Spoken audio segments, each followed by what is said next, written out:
now don't have to really listen to what anybody says. So I dye my hair all the time. And again, fake tan when I feel like I can maintain it. But I'm doing a stage play right now, so I don't want to be on stage looking...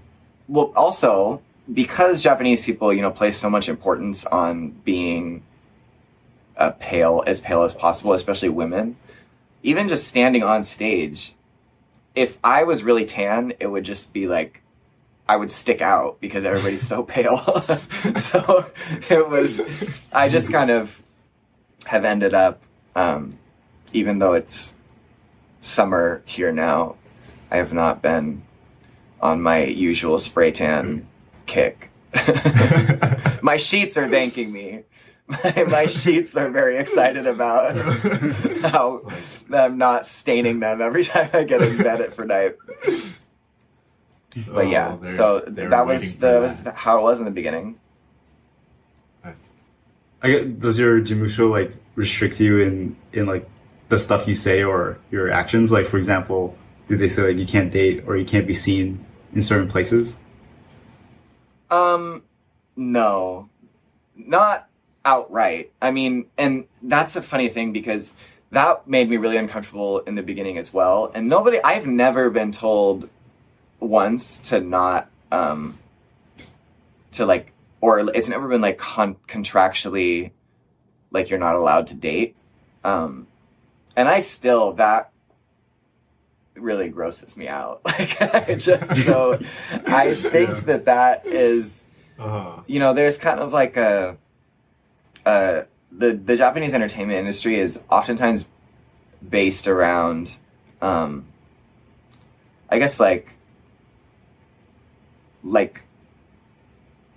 what is it called? Like parasocial relationships, where it's like the person watching is meant to like think of you as their boyfriend or girlfriend. And so if you're like outright dating someone, then you're like basically like ruining everybody's experience. And I'm of the mind where I'm like, well, if you don't want to listen to my music because I'm dating someone, then I think that's a you problem. Definitely not a me problem.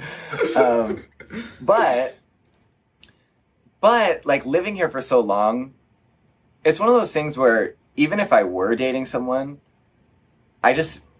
there's no part of me that would want to like put that online and give, because I feel like when you put something online, it's almost like that is permission for people to express their opinion about it. And for me, even if I were dating someone, I wouldn't want to put them online and be like, well, here's my significant other, everybody, what do you think? Because that's not like something that I want to open up to discussion for the world. Right. Especially because, that would be, I mean, I guess if it was like someone who I worked with or who was in the same field as me, maybe that would be a different story, but it's a privacy thing for them as well. So I wouldn't that would not be something that I would want to do. So I think that American people love to put their boyfriends and girlfriends on the internet. But Japanese people, even private Japanese citizens who aren't like, aren't doing anything involved with entertainment, do not tend to like blast their relationships all over social media. Unless they're like doing that specifically as like a couple channel or something. Right. So I just think it's just not it's just not the vibe here. You don't, you just,